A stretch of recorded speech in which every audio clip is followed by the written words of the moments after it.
Hello students, welcome to Upasthapan YouTube channel. నేను మీ Rajesh, station master, arithmetic and pure maths faculty.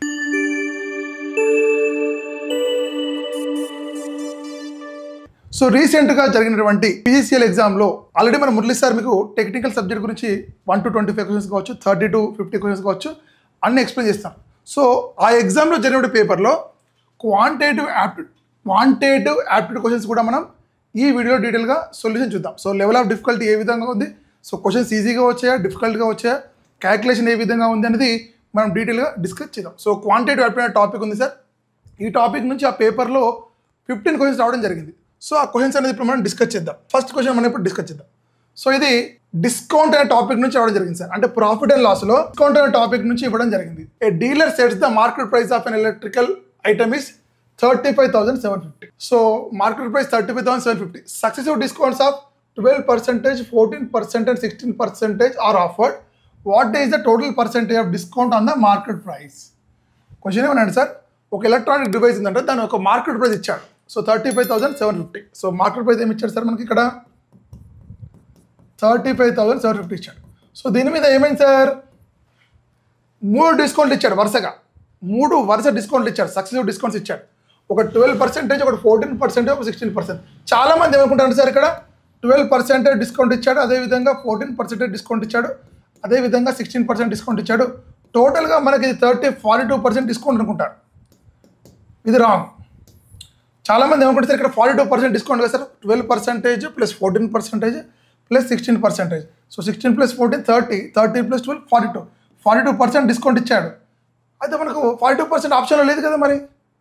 So question అనేది మీకు జాగ్రత్తగా ఆలోచించాలి. 42% మీనింగ్ అంటే ఏంటి సార్, ఇక్కడ ఫస్ట్ 12% ఇచ్చాడు ఈ మార్కెట్ ప్రైస్ మీద.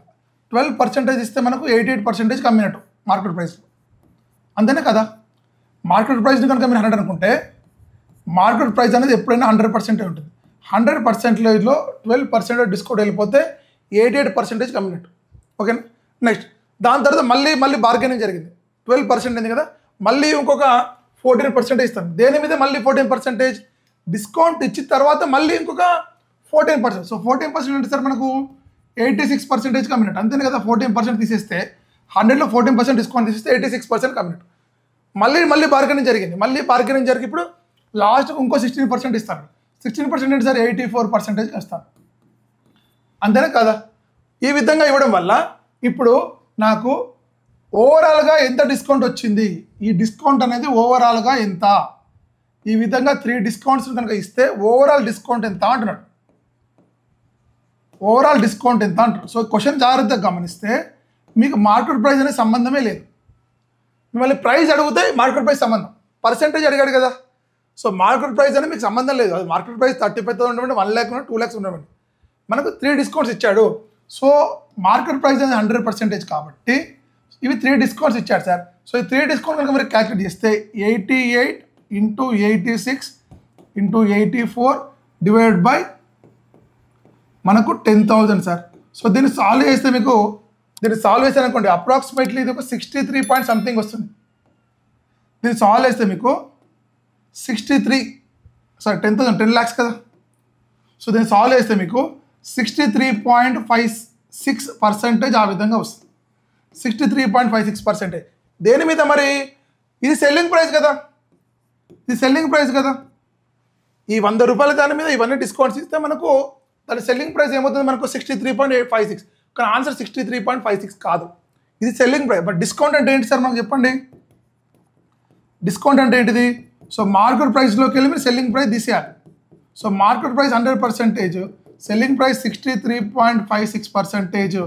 సో తీసేసింది సార్. అప్రాక్సిమేట్లీ చూడండి సార్ ఇక్కడ 36.43% వస్తుంది. అప్రాక్సిమేట్లీ 36.43%. దీన్ని సాల్వ్ చేస్తే మీకు 36, అంతే కదా సార్. ఇది 36 యాడ్ చేయండి ఏమవుతుంది, ఇది అప్రాక్సిమేట్లీ 36 యాడ్ చేస్తే ఏమవుతుంది సార్, ఇది 19 అవుతుందా. సో అప్రాక్సిమేట్లీ 99 ఆ విధంగా, అంటే 99.99% ఉంది. సో అప్రాక్సిమేట్లీ నియరెస్ట్ కదా సార్. ఈ క్వశ్చన్ పేపర్ కనుక జాగ్రత్త మీరు గమనిస్తే ప్రతి ఒక్క ప్రాబ్లం కరెక్ట్ ఆన్సర్ లేదు. న్యూమరికల్స్ అనేది నియరెస్ట్ 2 ఉన్నాయి maximum. Rounded off to 2 decimal, rounded off to 3 decimal ఆ విధంగా అడుగుతున్నాడు. కరెక్ట్ ఆన్సర్ లేదు. 36, 34 అనేది లేదు. న్యూమరికల్ చాలా టఫ్ పేపర్ సార్. న్యూమరికల్ చాలా tough paper. So answer for this question ఏంటి సార్, చెప్పండి. Option A 36.43. చాలా మంది అనుకుంటారు ఇది రాంగ్. ఒకవేళ ఆప్షన్ ఇది ఉంటే ఆన్సర్ ఫస్ట్ ఇదే క్లిక్ చేస్తారు, బట్ ఇది రాంగ్ ఆన్సర్. ఈ విధంగా మీరు మార్చుకొని చేస్తే మీకు ఆన్సర్ వస్తుంది. మార్కెట్ ప్రైస్ ఇక్కడ మార్కెట్ ప్రైస్ ఇచ్చిన మార్కెట్ ప్రైస్ మనకు సంబంధం లేదు. మార్కెట్ ప్రైస్ 35,750 కావచ్చు, 1 lakh కావచ్చు, 10,000 కావచ్చు, సంబంధం లేదు. ఈ డిస్కౌంట్స్ కనుక మనం క్యాలిక్యులేట్ చేస్తే సెల్లింగ్ ప్రైస్ అనేది 63.56 వస్తుంది. పర్సెంటేజ్ ఆఫ్ మార్కెట్ ప్రైస్ అంటే 100%లో మార్కెట్ ప్రైస్ ఉంటే 63.56 పోతే రిమైనింగ్ 36.43 అనేది మనకు discount. So that is the major concept. So this is the answer for first question. Sir second question discuss చేద్దాం sir. The main proportional between 0.4 and 6.4. So ఈ question మనకు ratio proportion topic నుంచి ఇవ్వడం జరిగింది sir. Ratio and proportion అటువంటి topic నుంచి ఈ question అనేది మనకి ఇవ్వడం జరిగింది. సో మనకి ఈ టాపిక్లో ఒక ఫార్ములా ఉంటుంది సార్. ఆ ఫార్ములా ప్రకారం ఈ క్వశ్చన్ ఆన్సర్ చేయాలి. Mean proportion of A and B. Mean proportional of A and B మిమ్మల్ని అడిగితే మీరు గుర్తుపెట్టుకోండి సార్. ఫార్ములా ఒక 2 సంఖ్యలు అనుకోండి సార్. 2 సంఖ్యల యొక్క మీన్ ప్రపోర్షన్ అడిగారు, 2 నెంబర్స్ యొక్క మీన్ ప్రపోర్షన్ అడిగితే సింపుల్గా మీరు దానికి √A ఇంటూ బి చేస్తే మీకు వచ్చేది మీన్ ప్రపోర్షన్.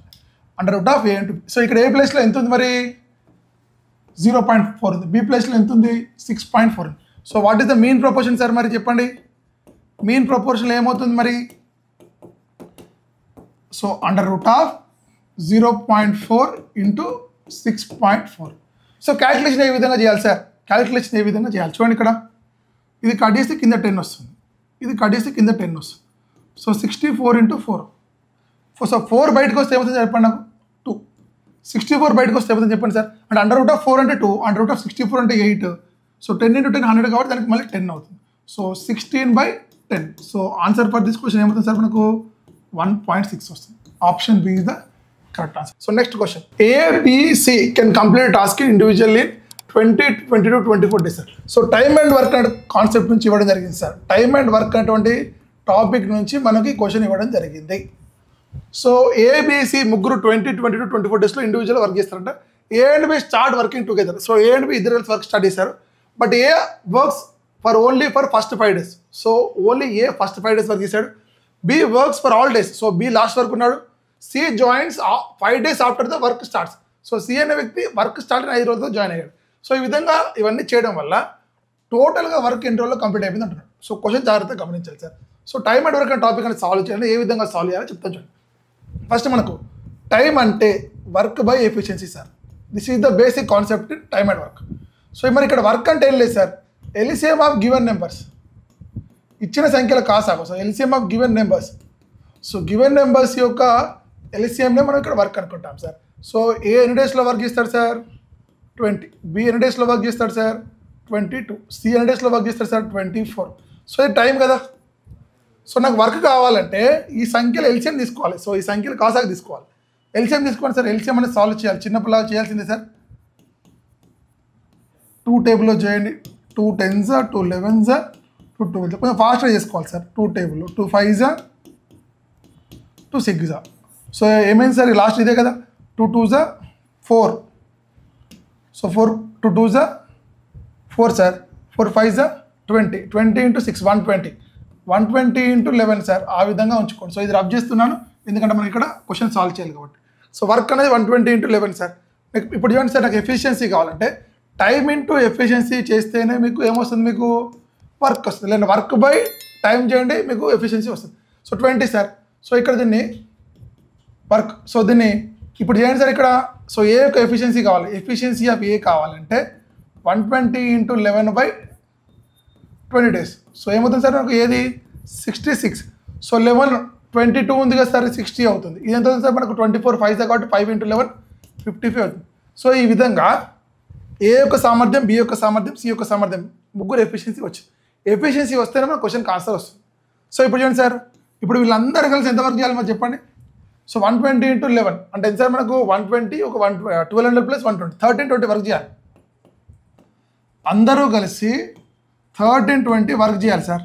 ఇప్పుడు ఏమైందంటే మధ్యలో డిస్టర్బెన్స్ ఉంటాయి, అటు ఇటు జాయిన్ అయ్యారు. జాగ్రత్త చూడండి. A and B start working together but A works only for 5 days. A and B ఇద్దరు కలిసి వర్క్ స్టార్ట్ చేశారు.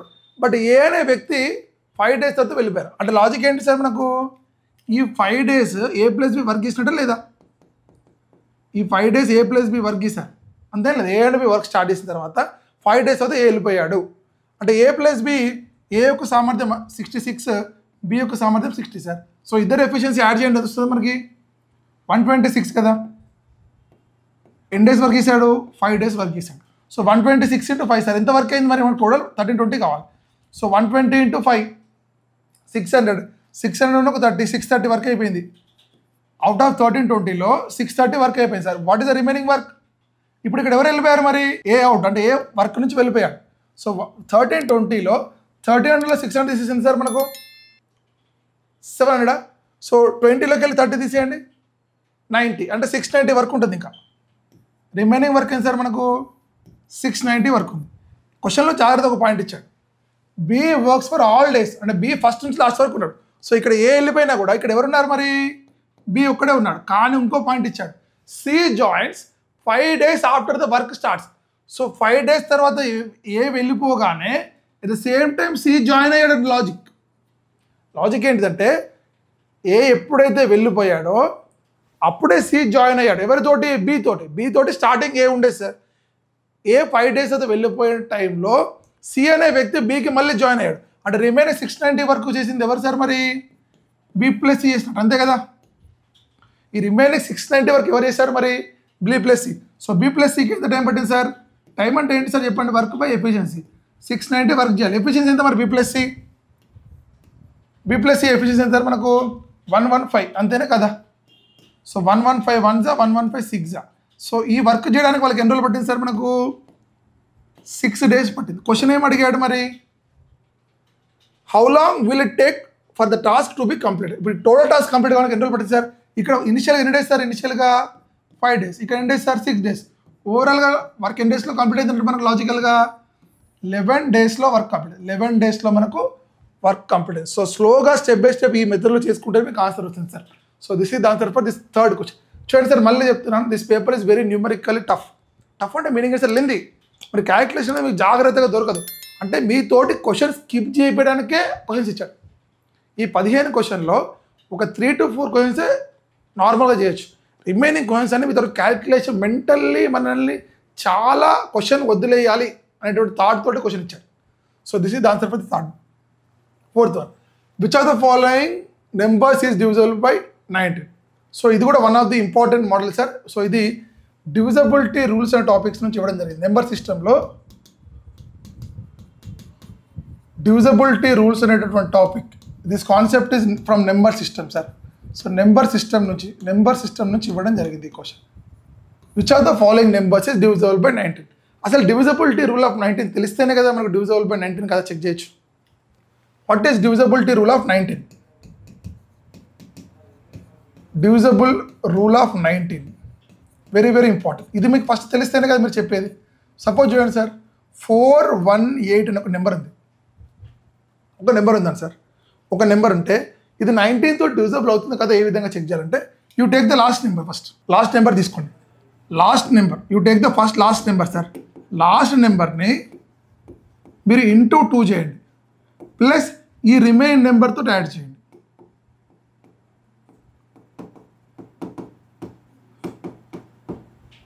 ఇప్పుడు కనుక అది 19 మల్టిపుల్ వచ్చే ఆన్సర్ కనుక 19 మల్టిపుల్ అయితే total number must be divisible by 19 అవుతుంది. Must be divisible by 19. So that is the key point. Divisibility rule of 19 sir. 418 check చేద్దాం సార్. 418 19తో డివిజిబుల్ అవుతుంది. నేను ఏం చెప్పాను? లాస్ట్ నెంబర్ ఇంటూ 2 చేయండి. సో 41. లాస్ట్ నెంబర్ ఇంటూ 2 అంటే ఏంటి సార్? 8 × 2 16 ప్లస్ రిమైనింగ్ మరి ఏం మిగిలింది సార్? మీరు ఇక్కడ 41 మిగిలింది. సో ఇప్పుడు ఏంటి సార్? 57. సో 57 అనేది మనకు 19 3s అవుతుంది. సో ఇది 57తో 19 తోటి డివిజబుల్ అయినప్పుడు ఈ టోటల్ నెంబర్ కూడా 19 తోటి డివిజబుల్ అవుతుంది. So this is the divisibility rule of 19. But question జాగ్రత్తగా గమనించండి, 4 ఆప్షన్ చెక్ చేయాలి. సరే 418 చిన్న నెంబర్ కూడా చేసాం. మరి ఈ విధంగా ఇంత పెద్ద నెంబర్ ఎన్ని డిజిట్? 1 2 3 4 7 డిజిట్ నెంబర్ ఉంది. 7 డిజిట్ నెంబర్ ఉంది. మరి ఏ విధంగా చెక్ చేయాలంటే మీరు క్వశ్చన్లో కొన్ని ఎలిమినేషన్ ప్రాసెస్ ఉంటాయి. ఫస్ట్ ఆప్షన్ చూస్తే కనుక లాస్ట్ 5 ఉంది. లాస్ట్ 5 ఉంటే అది 5 తోటి మాత్రమే డివిజబుల్ అవుతుంది. సో కాబట్టి 19 తోటి డివిజబుల్ కాదు. ఒక ఆప్షన్ ఎలిమెంట్ అయిపోయింది. లాస్ట్ 5 ఉంటే ఖచ్చితంగా 5 తోటి డివిజబుల్ అవుతుంది. సో 5 తోటి డివిజబుల్ అయితే 19 తోటి డివిజబుల్ కాదు, ఎందుకంటే 5 టేబుల్ 19 రాదు కాబట్టి. సో ఆప్షన్ బి కనుక జాగ్రత్త చిక్కిస్తే యాడ్ చేస్తే some of the digit 6 plus 7 plus 7 plus 5 plus 5 plus 9 plus 3. So 5 plus 5 10. ఓకేనా సార్? ఇది 14. 14 ప్లస్ 6 20. 20 ప్లస్ 10 30. 30 ప్లస్ 9 39 42. 42 అనేది 3తో డివిజబుల్ అవుతుంది. 3 మల్టిపుల్ అవుతుంది కాబట్టి టోటల్ నెంబర్ కూడా 3తో డివిజబుల్ అవుతుంది. సో 3తో డివిజబుల్ అయిందంటే 19తో డివిజబుల్ కాదు. ఎందుకు కాదు? 3 టేబుల్ 19 రాదు కాబట్టి. అంటే B option element. C option అనేది ఒక ప్రైమ్ నెంబర్ లాగా అనిపిస్తుంది. ఆప్షన్ సి కనుక చెక్ చేయాలి, స్లోగా చెక్ చేయాలి. ఇక్కడ ఆప్షన్ సి కనుక స్లోగా చెక్ చేయాలి సార్. అది కూడా 3తో చెక్ చేయండి మరి. 7 1 3 2 9 6 1. 7 ప్లస్ 3 10 11 11 ప్లస్ 10 20 22 28 29. 3 తోటి కాదు, 3 తోటి కాదు, 9 తోటి కాదు, 5 తోటి కాదు, 4 తోటి కాదు, 8 తోటి కాదు. సో కాబట్టి ఇది కావడానికి ఛాన్స్ ఉంది. సో డివిజిబిలిటీ రూల్ ఆఫ్ 90 ఏం చెప్పాను? లాస్ట్ నెంబర్ ఇంటూ 2 చేయాలి, ప్రీవియస్ నెంబర్కి యాడ్ చేయాలి. స్లోగా లాస్ట్గా ఆ విధంగా యాడ్ చేసుకుంటూ రావాలి. సో చేయండి సార్ ఇక్కడ. సో 7 1 3 2 9 6 లాస్ట్ నెంబర్ ఇంటూ 2 చేయండి సార్. ఏమవుతుంది? 2 అవుతుంది. 1 ఇంటూ 2 2 కదా. సో 8 9 2 3 1 7. మళ్ళీ లాస్ట్ నెంబర్ ఇంటూ 2 చేయండి సార్. ఏమవుతుంది మనకు? 8 2 16. యాడ్ చేయండి. 9 ప్లస్ ఈ 8 వెళ్ళిపోతుంది. ఇప్పుడు 8 వెళ్ళిపోయి మళ్ళీ ఇది యాడ్ చేసుకోవాలి. So 9 plus 6 15. So 3 4 3 7 1 3. So last number into 2 చేయాలి. 10 4 4 1 7. మళ్ళీ లాస్ట్ నెంబర్ ఇంటూ 2 చేయాలి. ఆ విధంగా చేసుకుంటూ వెళ్ళిపోతుంది లాస్ట్కి. సో 12 2 2. లాస్ట్ నెంబర్ ఇంటూ 2 చేయండి సార్. 7 2 2 సార్. 2 2 4 76. సో 76 అంటే మీకు 19 4 76. సో ఇది లాస్ట్కి 76 అనేది 19 మల్టిపుల్ అయింది కాబట్టి total number is divisible by 19. So this is the ఇంత లెంతీ ప్రాసెస్ అనేది మీరు ఎగ్జామ్లో చేయగలుగుతారా లేదా చెక్ చేసుకోండి. అంటే పేపర్ అనేది ఆ లెవెల్లో ఉంది. So answer for this question is option C is the correct answer. So మనకు డివిజబిలిటీ రూల్స్ అన్నీ వస్తేనే మనం క్వశ్చన్కి సాల్వ్ చేయగలుగుతాం. So this is the divisibility rule of 19 sir. ఈ విధంగా మీరు చెక్ చేసుకోవాలి. సో ఈ విధంగా సింగిల్ డబుల్ డిజిట్ వచ్చే వరకు స్లోగా ఇది ఇక్కడ యాడ్ చేయాలి, మళ్ళీ ఇది ఇక్కడ యాడ్ చేయాలి, యాడ్ చేసుకుంటూ వెళ్ళిపోవాలి. So this is the answer for this question. అంటే ఇక్కడ మనకు డివిజబిలిటీ రిమైన్ డివిజబిలిటీ రూల్స్ వస్తే మన answer easy. So this is the answer for 4th one. 5th one sir. So ఇది టైమ్ అండ్ డిస్టెన్స్ అనే టాపిక్ నుంచి ఇవ్వడం జరిగింది. టైమ్ అండ్ డిస్టెన్స్ అనేటువంటి టాపిక్ నుంచి మనకు 5th క్వశ్చన్ ఇవ్వడం జరిగింది సార్. సో అదేవిధంగా రిలేటివ్ స్పీడ్ అనే కాన్సెప్ట్ కూడా ఉంటుంది సార్. రిలేటివ్ స్పీడ్ అనే కాన్సెప్ట్ కూడా చాలా ఇంపార్టెంట్. సో ఆ కాన్సెప్ట్ కూడా ఇక్కడ ఇవ్వడం జరిగింది. చూడండి సార్ ఇక్కడ. A 160 meter long train overtakes a man moving in the speed of 10 km/h in same direction in 12 seconds. ఇది first point. How much time will it take this train to completely cross another 390 meters long train moving in the opposite direction speed of 41 km/h. So ఇందులో 2 points ఉన్నాయి sir. స్లోగా solve చేయాలి. చూడండి sir ఇక్కడ నేను చెప్తాను logic. ఒక train ఒక పర్సన్ ట్రావెల్ చేసింది, ఒక పర్సన్ని క్రాస్ చేసింది అంటే మీనింగ్ ఏంటి సార్ నాకు చెప్పండి. ఒక ట్రైన్ ఒక పర్సన్ని క్రాస్ చేసిందంటే దాని లెంత్ అది ట్రావెల్ చేసినట్టు. ఎందుకంటే పర్సన్కి లెంత్ ఉండదు. ఇప్పుడు నన్ను ఒక ట్రైన్ క్రాస్ చేసినట్టు ఏంటిది? ట్రైన్ లెంతే క్రాస్ అయినట్టు. సో ఇక్కడ డిస్టెన్స్ అనేది ఏంటి చెప్పండి సార్ మనకు? ట్రైన్ లెంత్ మాత్రమే, పర్సన్కి లెంత్ ఉండదు. ఒకవేళ ట్రైన్ అనేది ఒక పర్సన్ క్రాస్ చేస్తే అది సేమ్ డైరెక్షన్ కావచ్చు, ఆపోజిట్ డైరెక్షన్ కావచ్చు. సో డిస్టెన్స్ అనేది ట్రైన్ లెంత్ అవుతుంది. ఒకవేళ ఒక బ్రిడ్జ్ని క్రాస్ చేసింది అనుకోండి. సపోజ్ ఈ ట్రైన్ ఇదే ట్రైన్, ఇక్కడ ఒక బ్రిడ్జ్ ఉంది. ఈ బ్రిడ్జ్ను క్రాస్ చేయండి మీనింగ్ ఏంటి సార్? ఈ విధంగా ట్రైన్ ఎంటర్ అవుతుంది. సో క్రాస్ చేయడం మీనింగ్ ఏంటిది? సో ఇక్కడికి రావాలి లాస్ట్. అంటే ఈ ప్లాట్ఫామ్ లెంత్ కావచ్చు, ఈ బ్రిడ్జ్ లెంత్ కావచ్చు, ఈ ట్రైన్ లెంత్, ఈ 2 ట్రావెల్ చేస్తేనే అది టోటల్గా ఆ ప్లాట్ఫామ్ని కానీ ఆ బ్రిడ్జ్ని క్రాస్ అయినట్టు. అంతేనే కదా? సో కాబట్టి పర్సన్ని కనుక మనకు ఒక ట్రైన్ క్రాస్ చేసిందంటే పర్సన్ కావచ్చు, ట్రీ కావచ్చు, ఏదైనా కావచ్చు, పోల్ కావచ్చు. పోల్ అన్న పర్సన్ ట్రీ అన్న దానికి లెంత్ ఉండదు. సో డిస్టెన్స్ ట్రైన్ లెంత్ ఎంత అదే డిస్టెన్స్ అవుతుంది. 160 meter long train overtakes the man moving at speed of 10 km/h in 12 seconds. So ఇక్కడ మనం జాగ్రత్తగా గమనించాలి సార్. సో ఇక్కడ time is equal to distance by speed అవుతుంది. సో ఇక్కడ నాకు ట్రైన్ యొక్క స్పీడ్ ఇచ్చాడా? ఇవ్వలేదు. కానీ ట్రైన్ స్పీడ్ కనుక్కోవాలి ఫస్ట్. బట్ ఈ 10 km/h అనేది పర్సన్ యొక్క మ్యాన్ యొక్క స్పీడ్ సేమ్ డైరెక్షన్. ఒకవేళ రెండు ట్రైన్స్ కనుక ఆపోజిట్ డైరెక్షన్లో వెళ్తే స్పీడ్స్ ప్లస్ చేయాలి, డిస్టెన్స్ కూడా ప్లస్ చేయాలి. సేమ్ డైరెక్షన్లో కనుక ట్రావెల్ చేస్తే స్పీడ్ మైనస్ చేయాలి, డిస్టెన్స్ ప్లస్ చేయాలి. So this is the key point. ఇప్పుడు చూడండి సార్, ఆపోజిట్లో వెళ్తున్న రెండు స్పీడ్స్ చాలా స్పీడ్గా వెళ్ళిపోతాయి.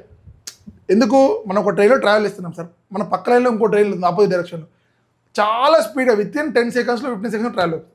అదే రెండు ట్రైన్స్ పక్కపక్క వెళ్ళాయి అనుకోండి, ఒక ట్రైన్ ఇంకో ట్రైన్ క్రాస్ చేయాలంటే సపోజ్ చూడండి సార్, ఈ ట్రైన్ స్పీడ్ 60, ఈ ట్రైన్ 50, ఆపోజిట్ డైరెక్షన్లో ఉన్నప్పుడు స్పీడ్ మీకు 110 అవుతుంది. అదే సేమ్ డైరెక్షన్లో ఉన్నప్పుడు రిలేటివ్ స్పీడ్ 10 అవుతుంది. So that is the concept of relative speed. Opposite డైరెక్షన్లో వెళ్తే మీరు యాడ్ చేయాలి, సేమ్ డైరెక్షన్లో వెళ్తే మైనస్ చేయాలి. So that is the key point. అంటే ఈ క్వశ్చన్ సాల్వ్ చేయాలంటే ఇంత కాన్సెప్ట్ రావాల్సిందే సార్, ఖచ్చితంగా ఈ కాన్సెప్ట్ నేర్చుకోవాల్సిందే. సో స్పీడ్ ఆఫ్ ట్రైన్ రావాలి sir. First speed of train. Speed అంటే ఏంటి సార్? మనకు డిస్టెన్స్ బై టైం. సో ఇక్కడ డిస్టెన్స్ ఏంటి సార్? పర్సెంట్ ట్రావెల్ చేసినప్పుడు. సో డిస్టెన్స్ ఎంత? 160 meters. జాగ్రత్తగా speed is equal to time ఎంత సార్ నాకు చెప్పండి? 12 seconds. జాగ్రత్తగా గమనించండి సార్, ఈ స్పీడ్ ఆఫ్ ట్రైన్ అంటే మీనింగ్ ఏంటిది? ఇక్కడ రిలేటివ్ స్పీడ్ అంతేనా కాదా? ఇక్కడ స్పీడ్ అంటే ఏంటి సార్? ఇక్కడ లాజికల్గా రిలేటివ్ స్పీడ్. ట్రైన్ యొక్క స్పీడ్ కనుక మనం x km/h అనుకుంటే సేమ్ డైరెక్షన్లో కూడా మ్యాన్ 10 km మనం తీసేయాలి లేదా? సో ట్రైన్ యొక్క స్పీడ్ ఆఫ్ ట్రైన్ మనం ఎక్స్ అనుకోండి సార్, స్పీడ్ ఆఫ్ ట్రైన్ మీరు ఎక్స్ అనుకోండి. స్పీడ్ ఆఫ్ ట్రైన్ ఎక్స్ అనుకుంటే సేమ్ డైరెక్షన్లో వెళ్తుంది కాబట్టి స్పీడ్ ఆఫ్ ట్రైన్ అంటే ఇక్కడ రిలేటివ్ స్పీడ్ తీసుకోవాలి. So x minus 10 km/h is equals to 160/12, ఇది మీటర్/సెకండ్ ఉంది. సో ఇక్కడ మళ్ళీ ఇచ్చిన లాజిక్, ఇక్కడ km/h ఉంది, ఇక్కడ మీటర్/సెకండ్ ఉంది. సో ఖచ్చితంగా కన్వర్షన్ చేయాలి. సో మనకు 18 km/h అంటే 5 meter/second sir. So this is the main logic. ఈ లాజిక్ ప్రకారం మీరు ఏదైనా క్వశ్చన్ చేయండి. సో ఇక్కడ నుంచి నాకు 1 meter/second అంటే ఏంటి సార్? మరి 18/5 km/h. సో మీటర్/సెకండ్ని మీరు km/hలో మార్చాలంటే 18/5. 6 2s 6 3s. ఓకేనా sir? 2 1s 2 8s, 5 1s 5 16s. So 16 into 3 ఏంటి సార్? మనకు 48 km/h. ఎవరిది మరి? x minus 10. So x minus 10 is equals 48 అయితే what is x value? 58 km/h. But what is ఇక్కడ x అంటే సార్? ఇది స్పీడ్ ఆఫ్ ట్రైన్ కదా. ఈ x అంటే సార్ ఇక్కడ మనకు స్పీడ్ ఆఫ్ ట్రైన్. ఓకే, కానీ మనకు స్పీడ్ ఆఫ్ ట్రైన్ ఇక్కడ అడగలేదు. ఒకవేళ ఇదే స్పీడ్ తోటి how much time it will take to completely cross another 390 meter long train moving in the opposite direction. ఒకవేళ ఇదే ట్రైన్, ఈ 160 meter లాంగ్ ట్రైన్ ఆపోజిట్ డైరెక్షన్లో 390 meters ఉన్నటువంటి ట్రైన్ క్రాస్ చేయడానికి ఎంత టైం పడుతుంది? సో ఇక్కడ ఈ స్పీడ్ ఉంది sir. So time is equals to distance by speed. నేను ఏం చెప్పాను సార్? ఆపోజిట్ డైరెక్షన్లో వెళ్ళినప్పుడు ఏం చేయాలి మీరు? ఆపోజిట్ డైరెక్షన్ వెళ్ళినప్పుడు ఏం చేయాలి మీరు? How much time in seconds అన్నాడు. ఇక్కడ జాగ్రత్తగా గమనించి, how much time in seconds అన్నారు. సో సెకండ్స్లో ఉన్నాడు, అవర్స్లో జాగ్రత్తగా గుర్తుపెట్టుకో. హౌ మచ్ టైం అంటే డిస్టెన్స్ బై స్పీడ్. మనం రిలేటివ్ స్పీడ్ అనే కాన్సెప్ట్ తీసుకున్నప్పుడు సేమ్ డైరెక్షన్లో వెళ్ళినా ఆపోజిట్ డైరెక్షన్లో వెళ్ళినా డిస్టెన్స్ అనేది అడుగుతుంది. సో ఇక్కడ 160 meters ఫస్ట్ ట్రైన్ లాంగ్ ఉంది, second train distance 390 meters. So 400 + 150. So distance ఎంత మనకి ఇక్కడ? 550. స్పీడ్స్, రెండు స్పీడ్స్ యాడ్ చేయాలి కదా, ఒకటి 58, ఒకటి 41 సార్. సో ఎంత అవుతుంది సార్ మనకి? ఇది 19 అవుతుందా లేదా? ఇది km/h సార్, ఇది మీటర్. జాగ్రత్తగా గమనించి, ఇది km/h, అది మీటర్. మనకు ఆన్సర్ సెకండ్స్లో కావాలి కాబట్టి km/h మీటర్/సెకండ్లోకి మార్చుకోవాలి. సో km/h మీటర్/సెకండ్లో మార్చండి ఏంటి సార్? మనకి ఇది 5/18 కదా, 5/18 కదా. సో చూడండి సార్ ఇక్కడ. So 11 9s 99, 11 5s. ఓకేనా సార్? 9 1s 9 2s. ఓకేనా sir? ఇంకేమైంది sir? 5 1s 5 10s. So 2 పైకి వస్తే 10 into 2 ఎంత టైం పడుతుంది సార్ మనకు? 20 seconds టైం పడుతుంది. 20 seconds. Option A is the correct answer. Option A is the correct answer. చూడండి సార్, ఇంత లెంతీ ప్రాసెస్. మీకు ఎందుకు ఈ విధంగా చెప్తున్నానంటే మనకు step by step correct solution చేయడం ఇంపార్టెంట్. సో ఫస్ట్ మీకు బేసిక్ కాన్సెప్ట్ ఎక్స్ప్లెయిన్ చేశాను. దాంతోపాటు ఇక్కడ నాకు ఫస్ట్ స్పీడ్ ఆఫ్ ట్రైన్ అనుకున్నాను. స్పీడ్ ఆఫ్ ట్రైన్ వస్తే మనకు ఆటోమేటిక్గా మనకు రిలేటివ్ స్పీడ్లో ఇక్కడ ఈ ట్రైన్ 41 కాబట్టి ఈ ట్రైన్ 58 కాబట్టి దీన్ని క్యాలిక్యులేట్ చేస్తే మీకు ఆన్సర్ అనేది 20 seconds అని వస్తుంది. సో ఇక్కడ మీకు రెగ్యులర్గా కంప్లీట్ కాన్సెప్ట్ కూడా ఎక్స్ప్లెయిన్ చేసి మీకు చెప్పాను. So this is answer for 5th one. 6th one sir. So profit and loss అనేటటువంటి కాన్సెప్ట్ నుంచి, ప్రాఫిట్ అండ్ లాస్ అనే టాపిక్ నుంచి ఇది ఇవ్వడం జరిగింది sir. A manufacturer sells a product of to wholesaler at a profit of 33%. The wholesaler in turn sells it to the retailer to a profit of 28%. And the retailer sells it to the customer at the profit of 25%. If the customer pays 532, then find the cost price of the manufacturer. చూడండి sir ఏమైంది, ఒక manufacturer cost price ఎప్పుడైనా కూడా 100%, find the cost price sir. Cost price ఎప్పుడైనా 100% sir. ఓకేనా, ఇప్పుడు ఏమైందంట, ఇప్పుడు ఏమైంది, కాస్ట్ ప్రైస్ అని 100, దీన్ని ఎక్స్ అనుకుందాం సార్, మనకు తెలియదు కదా, ఎక్స్ అనుకోండి. ఈ కాస్ట్ ప్రైస్ మీద ఫస్ట్ ఏం చేశారు సార్ నాకు చెప్పండి, ఏ హోల్సేలర్, ఏ మ్యానుఫ్యాక్చరర్, ఒక మ్యానుఫ్యాక్చరర్ హోల్సేలర్కి 33% ప్రాఫిట్తో అమ్మారు. దేని మీద, కాస్ట్ ప్రైస్ మీద 33% ప్రాఫిట్ మీద అమ్మారు. నెక్స్ట్ ఏమైంది, ఈ హోల్సేలర్ రీటైలర్కి 28% ప్రాఫిట్కి అమ్మారు. 128/100. ఎందుకు సార్ 100% అనేది ఎక్కువ ఉంటుంది కదా సార్, 100% అయినా కాస్ట్ ప్రైస్ ప్లస్ ప్రాఫిట్ అయితేనే కదా సెల్లింగ్ ప్రైస్ ఏది. Next and the retailer sales it to the customer at profit 25%. So 20% అంటే సార్ మనకు 125% అమ్మారు. ఈ విధంగా అమ్మడం వల్ల లాస్ట్ ఈ కస్టమర్ ఎంత అమౌంట్ పే చేశారు, ఇప్పుడు 532 పే చేశాడు. సో ఈ విధంగా పే చేయడం వల్ల మ్యానుఫ్యాక్చర్కి ఎంత కాస్ట్ ప్రైస్ పట్టింది అంటే ఎక్స్ వాల్యూ కనుక్కోమంటున్నాడు. చూడండి సార్, ఇక్కడ ఇది 25 5s 25 4s. కొంచెం క్యాలిక్యులేషన్ ఈజీగా చెప్తున్నాను. 4 1s 4 3s 4 2s. ఓకేనా సార్, ఇంకా క్యాలిక్యులేషన్ జాగ్రత్తగా గమనించండి సార్. 3 టేబుల్లో 532, సో 133 4s అనుకుంటే సార్, చూడండి జాగ్రత్తగా. So 4 3s 12, so 133 1s 133 4s. కొంచెం క్యాలిక్యులేషన్ ఈజీగా చేస్తున్నాను చూడండి. Next 4 1s 4 8s. ఓకేనా, ఇంకేమైనా మిగిలిందా, ఇంకేమైనా మిగిలింది. సో 8 5s ఎంత సార్ మనకి ఇక్కడ 40. ఓకేనా, సో ఇక్కడ 0 0 క్యాన్సిల్. ఓకేనా, next 4 1s 4 25s. So 25 into 10 sir. So x divided by 250 is equals to 1 అయితే, so what is X value sir 250. So what is the cost price sir, ఇక్కడ 250 is the answer for this. అంటే ఎవరైతే calculation స్పీడ్గా ఉంటారో వాళ్ళకి answer ఈజీగా వచ్చేస్తుంది. ఇక్కడ 133 ఎందుకు తీసుకున్నారు సార్ అంటే 100 price cost price plus 33% profit. అంటే ఈ దీని మీద 133%, మళ్ళీ ఇతను ఇంకో 28% ప్రాఫిట్ అంటే 128, ఇతను మళ్ళీ ఇంకొక 25% ప్రాఫిట్ 125 అమ్ముతున్నాడు. సో ఈ విధంగా చేసుకుంటూ వెళ్ళిపోతే లాస్ట్ 530 రూపీస్ పే చేస్తే ఇనిషియల్గా కాస్ట్ ప్రైస్ అనేది 250 రూపీస్ ఉండాలి. So this is the answer for 6th one. So next question sir, 7th question. Average అనే టాపిక్ నుంచి ఇవ్వడం జరిగింది సార్. యావరేజెస్ అనే టాపిక్ నుంచి ఇవ్వడం జరిగింది. The average of 8 numbers is 29. If each number is increased by 4, what will be the new average. Question జాగ్రత్తగా గమనించండి సార్. 8 numbers యొక్క యావరేజ్ 29 అయితే, if each number is increased by 4, what is the new average. If each number is increased by 4 అయితే average కూడా 4 increase అవుతుంది. So answer for this question ఏమైంది sir మనకు 33. Sir ఇక్కడ ఇంకొక 3 క్వశ్చన్లకు ఆన్సర్ చెప్తాను జాగ్రత్తగా. If each number increased by 4 అయితే 4, if each number is decreased by 4 అయితే యావరేజ్ కూడా decrease by 4, if each number is multiplied by 4 అయితే యావరేజ్ కూడా multiplied by 4, if each number is divided by 4 అయితే యావరేజ్ కూడా divide by 4. So this is the major concept sir. ప్రతిసారి question increase ఇవ్వచ్చు, ఈసారి increase ఇచ్చారు, next sir decrease ఇస్తారు కావచ్చు, ఆ నెక్స్ట్ టైం ఇంకో ఎగ్జామ్లో మల్టిప్లికేషన్ ఇస్తారు, ఆ ఎగ్జామ్లో డివైడెడ్ బై ఇస్తారు. ఇక్కడ ఈచ్ నెంబర్ ఇంక్రీజ్డ్ బై 4 అయితే యావరేజ్ కూడా increase by 4. If each number decreased by 4 అయితే యావరేజ్ కూడా decrease by 4. If each number is multiplied by 4 అయితే యావరేజ్ కూడా multiplied by 4. If each number is divide by 4 అయితే average కూడా divide by 4. So this is the main concept. So this is the answer for 7th one. So ఇది sir మన నార్మల్గా simplification topic నుంచి ఇవ్వడం జరిగింది సార్. సింప్లిఫికేషన్ టాపిక్ నుంచి ఇవ్వడం జరిగింది. ఇది కూడా కొంచెం ఫాస్ట్గా చేసేయాలి సార్.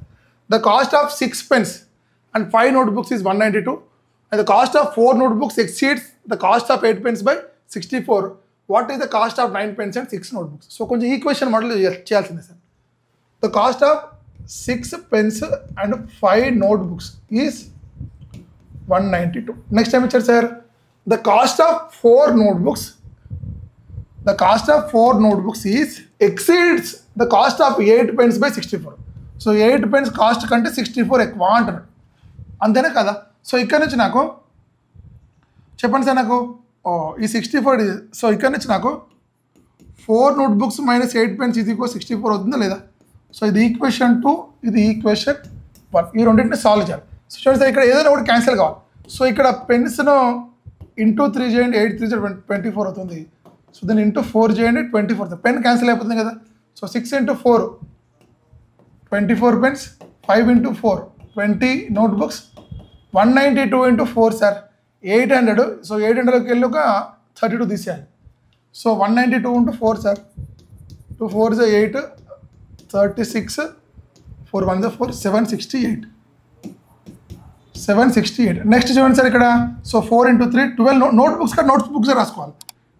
12 నోట్బుక్స్ ప్లస్ అవుతుంది, 8 × 3 24 పెన్స్ మైనస్ అవుతుంది, 64 × 2 64 × 3 కదా.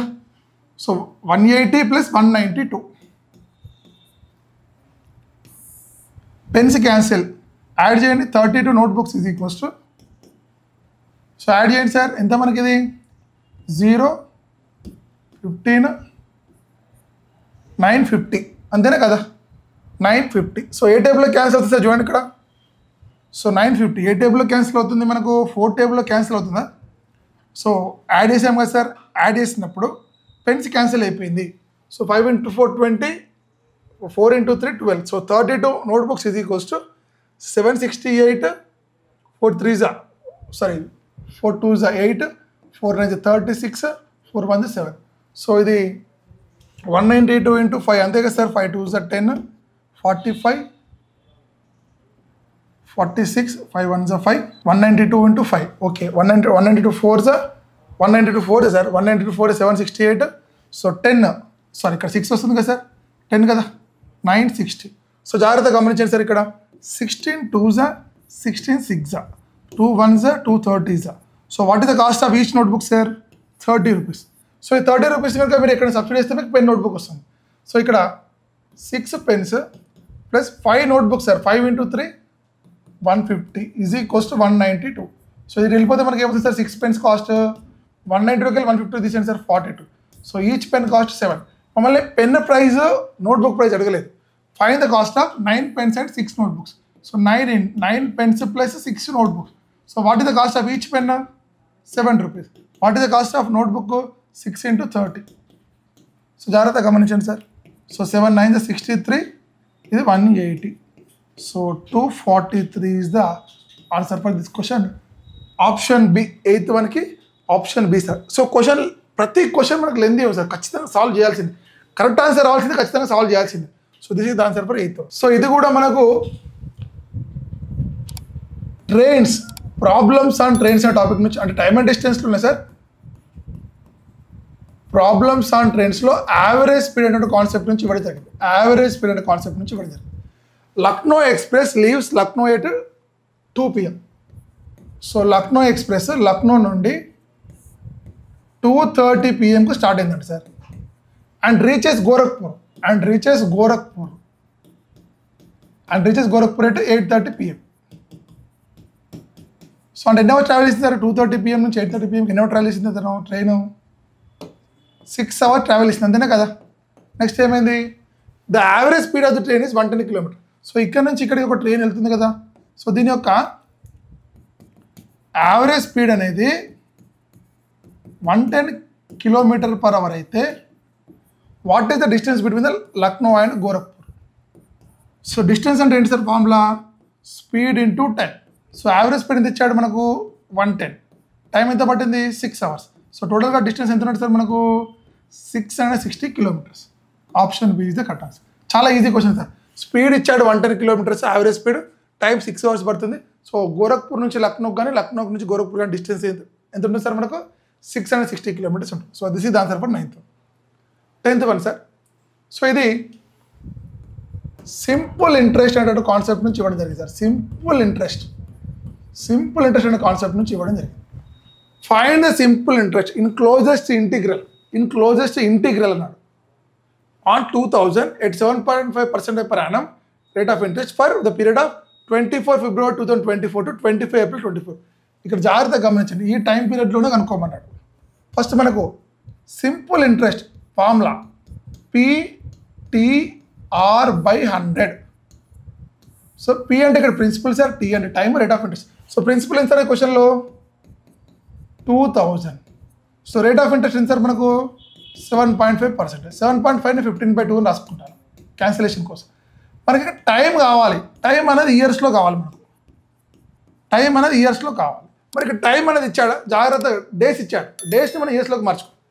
24 ఫిబ్రవరి నుంచి 25 ఏప్రిల్ 2024 వరకు ఎన్ని రోజులు ఉంటాయి? 24 ఫిబ్రవరి అంటే 24, 25, 26, 27, 28. 2024లో ఫిబ్రవరి 28 డేసే ఉన్నాయి కాబట్టి ఫిబ్రవరి అతనికి 5 డేస్ క్యాల్కులేట్ అవుతాయి. మార్చిలో మళ్ళీ 35 డేస్ ఉంటాయి కదా. అదేవిధంగా ఏప్రిల్లో ఎన్ని డేస్ వరకు తీసుకోమంటే సార్ మనకు 25 డేస్ తీసుకోమన్నారు. ఈ విధంగా టోటల్ ఎన్ని డేస్ అవుతుంది సార్ మనకు 61 డేస్ అవుతుంది. కానీ టైం అనేది ఎప్పుడైనా ఇయర్స్లో ఉండాలి. సో ఇయర్స్ అంటే సార్ మనకు 365 డేస్ తీసుకోవాలి. 61 డేస్ని ఇయర్లోకి మార్చాలంటే 365. సో 61 1 61 5 అంటే ఎన్ని సార్ మనకు టైం అనేది 1/5 years. So this is the major key point. Time అనేది 1 ఇయర్ అయితే 365 డేస్, 61 డేస్ అయితే 1/5 ఇయర్. సో ఇది లీప్ ఇయర్ కాదు కదా సార్. 2024 అనేది 28 డేసే ఉన్నాయి. సో లీప్ ఇయర్ కాదు కాబట్టి 28 డేసే ఉన్నాయి కాబట్టి 365 డేసే తీసుకోవాలి. సో ఇప్పుడు ఒక ఫార్ములా ఏంటి సార్ మనకు సింపుల్ అంటే చెప్పండి. PTR/100. సో ప్రిన్సిపల్ ఎంత మనకు 2000, టైం ఎంత 1/5, రేట్ ఆఫ్ ఇంట్రెస్ట్ ఎంత 6, 15/2 తీసుకోండి, క్యాల్కులేషన్ ఈజీగా ఉంటుంది. Divide by 100, 5 1s 5 3s. ఓకేనా sir? 2 1s 2000. So 2 0 2 0 5 10 into 3 30. So what is answer for this question sir? 30. అసలు యాక్చువల్గా ఆప్షన్లో ఇవ్వలేదు. Find the simple interest sir. Closest integral అన్నాడు. So what is closest integral? అది తెలిసి క్లోజెస్ట్ ఇంటిగ్రల్ అంటే ఆప్షన్ 25 సార్. మన option 25. So round figure number 25, 23 also round figure number. So closest integral అన్నాడు కాబట్టి so what is the correct answer sir? ఈ క్వశ్చన్కి యాక్చువల్గా ఆప్షన్ లేదు 30. బట్ ఈ క్లోజెస్ట్ ఇంటిగ్రల్ అన్నాడు కాబట్టి ఆన్సర్ 25 అవుతుంది కాబట్టి chance. But correct answer 30. Option అయితే లేదు. ఈ క్వశ్చన్కి ఆప్షన్స్ అనేది రాంగ్ అవుతుంటుంది sir. But correct answer is 30. What is simple interest sir? 30. So this is the answer for 10th. Next, a number when decreased by 83 1/2% gives 792. What is the number? So ఇక్కడ మనకు number ఇవ్వలేదు కాబట్టి ఎప్పుడైనా కూడా number అనేది 100% అవుతుంది. What is the given number? 100% అనుకోండి. అందులోకి వెళ్ళి కనుక మనం 83 1/2% కనుక తీసేస్తే మనకు వచ్చేది 16 1/2%. సో దీని వాల్యూ ఇచ్చాడు 16 1/2% అని 792 అయితే what is the number? What is 100%?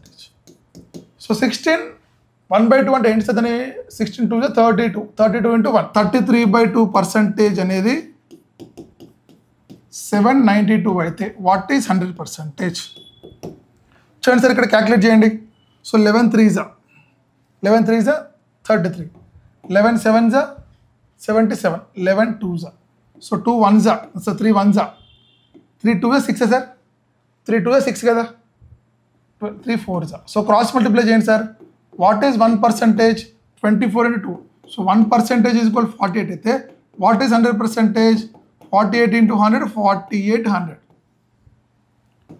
Option B is the correct answer. So ఈ విధంగా సింపుల్ క్వశ్చన్ సార్. 100%లోకి 83 1/2% ఇస్తే 16 1/2, 16 1/2 అంటే 33/2% 792. దీన్ని క్యాల్కులేట్ చేస్తే వాట్ ఈస్ 1% సార్? 48. సో 1% 48 అయితే 100% అనేది 4800 అవుతుంది. So this is the answer for 11th. So ఇది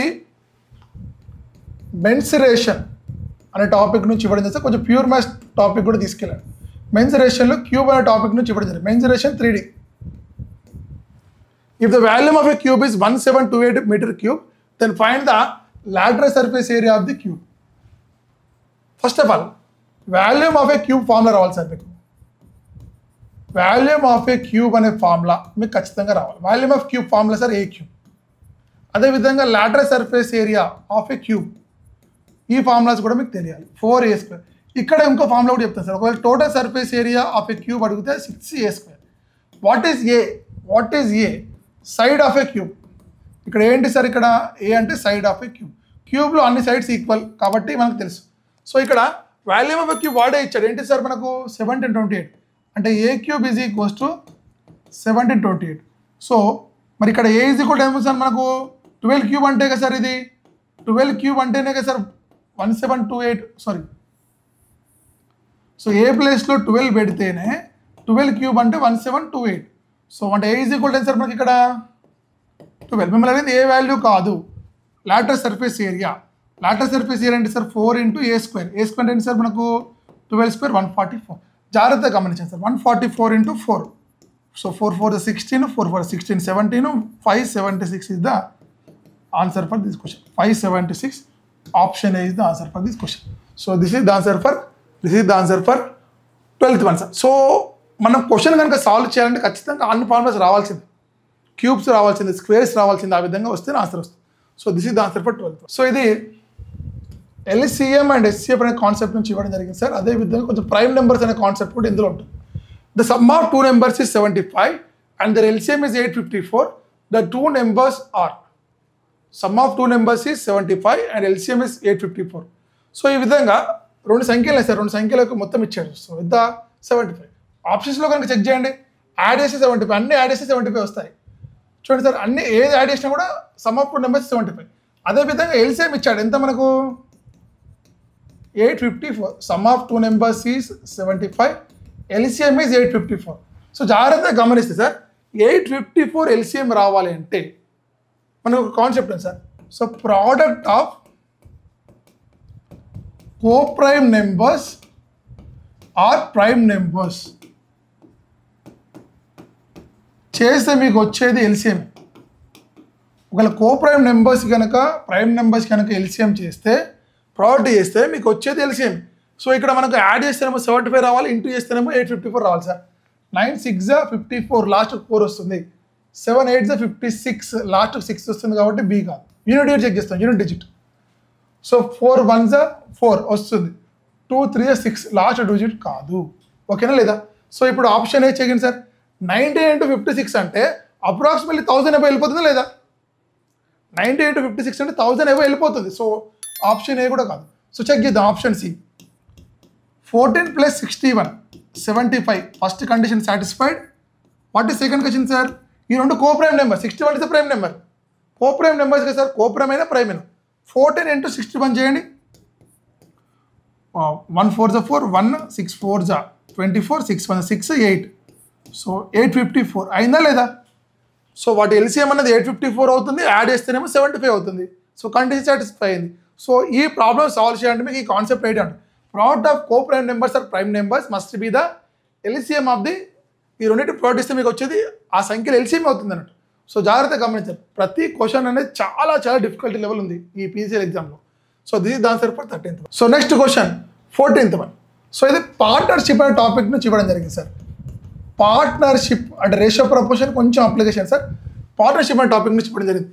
Aman and Pavan together invested 47,000 in business. Okay sir, Aman plus Pavan ఇద్దరు కలిపి 47,000 ఇన్వెస్ట్మెంట్ చేశారు. Okay, at the end of the year out of a total profit of 40,440. So profit ఎంత sir end of the ఇయర్కి? 14,440. ఇందులో Pavan share, Pavan profit, Pavan share ఏమో 6,300. So తీసేయండి sir, ఏమవుతుంది మనకు 001. సో రిమైన్ పవన్ ప్రాఫిట్ అనేది 6,300 అయితే ఆటోమేటిక్గా అమన్ ప్రాఫిట్ ఏమవుతుంది సార్ నాకు 8,100 అవుతుంది. అయితే ఏమడిగాడు, what was the difference between their investments? So వాళ్ళ ఇన్వెస్ట్మెంట్ మధ్య డిఫరెన్స్ ఎంత? సో రేషియో ప్రపోర్షన్లో అదేవిధంగా పార్ట్నర్షిప్లో కాన్సెప్ట్ ఉంది సార్. వాళ్ళు investment is directly proportional to profit. అంటే మీ ఇన్వెస్ట్మెంట్ పెరిగితే మీ ప్రాఫిట్ అనేది పెరుగుతుంది, మీ ఇన్వెస్ట్మెంట్ తగ్గితే ప్రాఫిట్ అనేది తగ్గుతుంది. ఇన్వెస్ట్మెంట్ ఏ రేషియోలో ఉంటుందో, ఇన్వెస్ట్మెంట్ ఆఫ్ అమన్ పవన్ ఏ విధంగా ఉంటుందో వాళ్ళ ప్రాఫిట్స్ కూడా అదే రేషియోలో ఉంటాయి. So this is the main concept. Investment ఏ రేషియోలో ఉంటుందో ప్రాఫిట్ కూడా అదే రేషియో ఉంటుంది. ఇక్కడ మనకు ప్రాఫిట్స్ వాడే ఇచ్చాడు. So profit of Aman, profit of Pavan. So ఏమవుతుంది సార్ నాకు ప్రాఫిట్ ఆఫ్ ఫస్ట్ ఎవరు ఇచ్చారు మరి? Pavan share is 6,300 sir. Aman ఎంత మరి? 8,100. So 2 zeros 2 zeros cancel, 9 9s 9 7s. So 9:7. టోటల్గా ఎన్ని పార్ట్స్ సార్ మరి? టోటల్గా ఎన్ని పార్ట్స్ మనకు? వాళ్ళ ప్రాఫిట్స్ రేషియో 9:7 అంటే వాళ్ళ ఇన్వెస్ట్మెంట్ రేషియో కూడా 9:7 కదా. వాళ్ళ ప్రాఫిట్స్ రేషియో 9:7 అన్నప్పుడు వాళ్ళ ఇన్వెస్ట్మెంట్ రేషియో కూడా 9:7. సో టోటల్గా ఎన్ని పార్ట్స్ సార్ మనకు? 9 + 7 16 పార్ట్స్ అనేది ఇన్వెస్ట్మెంట్ ఎంత ఇచ్చాడు మరి వాళ్ళది? 16 పార్ట్స్ అనేది 47,000 అయితే క్వశ్చన్ ఏమడిగాడు మిమ్మల్ని? What is the difference between their investment. So investment difference ఎన్ని పార్ట్స్ సార్ మరి ఇక్కడ 2 పార్ట్స్. సో 2 పార్ట్స్ అనేది ఎంత? సో 16/8 చేస్తే మీకు 2 వస్తుంది. సో 47,000 డివైడ్ బై 8 చేయండి, మీకు ఆన్సర్ వస్తుంది. చూడండి సార్ ఇక్కడ 8 5 40 అంటే 5,000 సంథింగ్ ఉంటుంది. 8 5 40 ఎంత మిగిలింది సార్ మరి ఇక్కడ 7 మిగిలిందా? సో 7 మిగిలింది కదా. సో 8 5 40 8 64 5 8 ఉండాలి సార్, ఒకటి ఆప్షన్ ఉంది. ఇక మళ్ళీ రిమైనింగ్ చేయకూడదు. 5 8 వరకు ఉంది, ఇక రిమైనింగ్ చేయకూడదు. మళ్ళీ రిమైనింగ్ సొల్యూషన్ అవసరం లేదు. 5 8 సంథింగ్ రావాలి, 5 8 సంథింగ్ రావాలి. సో ఆ విధంగా ఒకటి ఆప్షన్ ఉంది. సో క్వశ్చన్ జాగ్రత్తగా గమనించాలి. మనం క్వశ్చన్ సాల్వ్ చేయాలంటే there are lot of skills. So this is the answer for 14th one. So last question. So PCL ఎగ్జామ్లో మనకు క్వాంటిటేటివ్ అటువంటి టాపిక్లో last question sir 15th one. So ఇది కాంపౌండ్ ఇంట్రెస్ట్ అనే టాపిక్ నుంచి ఇవ్వడం జరిగింది. The difference between the simple interest and compound interest compounded annually on a certain sum of money for 2 years at 18% per annum is 56. Find the sum. So give your answer rounded up to the nearest integer sir. చూడండి sir ఇక్కడ ఏమన్నా అంటే compound ఇంట్రెస్ట్కి simple ఇంట్రెస్ట్కి difference ఇచ్చాడు 56. ఎన్ని ఇయర్స్కి మరి 2 ఇయర్స్కి. చూడండి సార్ ఇక్కడ 2 ఇయర్స్కి 56 రూపీస్ అయితే రేట్ ఆఫ్ ఇంట్రెస్ట్ ఎంత అన్నాడు సార్ మనకు 18%. సో 18% ఇస్ 56 అయితే వాట్ ఇస్ 100% అనుకోమన్నాడు. జాగ్రత్తగా గమనించండి. సింపుల్ ఇంట్రెస్ట్ ఎవ్రీ ఇయర్ సేమే కదా. ఫస్ట్ ఇయర్ 18% వస్తుంది, సెకండ్ ఇయర్ కూడా 18% వస్తుంది. బట్ కాంపౌండ్ ఇంట్రెస్ట్ అంటే మీనింగ్ ఏంటి సార్? సింపుల్ ఇంట్రెస్ట్ కానీ కాంపౌండ్ ఇంట్రెస్ట్ కానీ first year same 18%, second year ఏమవుతుందంటే 18% ఇంట్రెస్ట్ వస్తుంది, మళ్ళీ వడ్డీ మీద వడ్డీ వస్తుంది. అదే కదా సార్ కాంపౌండ్ ఇంట్రెస్ట్ అంటే. ఇంట్రెస్ట్ ఆన్ ఇంట్రెస్ట్ కదా compound interest. So what is 18% of 18%. So 18% of 18% 18 square is 324 అంటే 3.24. లాజికల్గా సింపుల్ ఇంట్రెస్ట్కి కాంపౌండ్ ఇంట్రెస్ట్కి డిఫరెన్స్ ఏంటి సార్ మరి? రెండు మీద డిఫరెన్స్ ఏంటిది? ఈ 3.24% కదా. 3.24% అనేది 56 అయితే వాట్ ఈజ్ 100%? 3.24% అని 56 అయితే వాట్ ఈజ్ 100%? సో దీన్ని మీరు సింపుల్గా క్యాలిక్యులేట్ చేస్తే మీకు ఇది 1728 వస్తుంది సార్. కొంచెం క్యాలిక్యులేషన్ చాలా లెంతీ ఉంటుంది సార్. కొంచెం సింపుల్గా సాల్వ్ చేస్తే మీకు option 1728. But this is the concept. Simple interest కానీ కాంపౌండ్ ఇంట్రెస్ట్ కానీ డిఫరెన్స్ అనేది ఆ 18% ఆఫ్ 18% వడ్డీ మీద వడ్డీ ఉంటుంది కదా, ఇంట్రెస్ట్ మీద ఇంట్రెస్ట్ ఉంటుంది కదా. సో 18% ఆఫ్ 18% ఆ 3.24% 56 అయితే what is 100%? So option 1728. So మనం ఇప్పటి వరకు PCL ఎగ్జామ్లో జరిగినటువంటి క్వాంటిటేటివ్ యాప్టిట్యూడ్కి సంబంధించినటువంటి 15 క్వశ్చన్స్ అనేది డిస్కస్ చేయడం జరిగింది. So as per my experience paper is very difficult. So మీరు డిప్లొమా ఆస్పిరెంట్స్ ఎవరైతే మనకు ప్రిపేర్ అవుతున్నారో డిఫికల్ట్ అంటే మీనింగ్ ఏంటి సార్? న్యూమరికల్ చాలా టఫ్ ఉంది, క్యాలిక్యులేటివ్ పార్ట్ చాలా మోర్ ఉంది. సో మీరు ఖచ్చితంగా నాన్ టెక్నికల్లో క్వాంటిటేటివ్ యాప్టిట్యూడ్లో మ్యాక్సిమం స్కోర్ చేయాలంటే you have to practice more and more problems. న్యూమరికలే చాలా టఫ్ అండ్ మీ ఎగ్జామ్లో క్వశ్చన్ వదిలేయడానికే మీకు క్వశ్చన్ ఇస్తాను. సో ఆ విధంగా చూసుకొని మీరు జాగ్రత్తగా ప్రిపేర్ అవ్వండి. సో మా ఎక్స్ప్లెనేషన్ కనుక మీకు నచ్చినట్టయితే మీ ఫ్రెండ్స్ అందరికీ షేర్ చేయండి. అదేవిధంగా ముప్పస్తాప యూట్యూబ్ ఛానల్ ఫస్ట్ టైం చూస్తున్న వాళ్ళు సబ్స్క్రైబ్ చేసుకోండి. అదేవిధంగా ముప్పస్తాప యూట్యూబ్ ఛానల్ లైక్ చేయండి, షేర్ చేయండి, అదేవిధంగా సబ్స్క్రైబ్ చేసుకోండి. So thank you very much.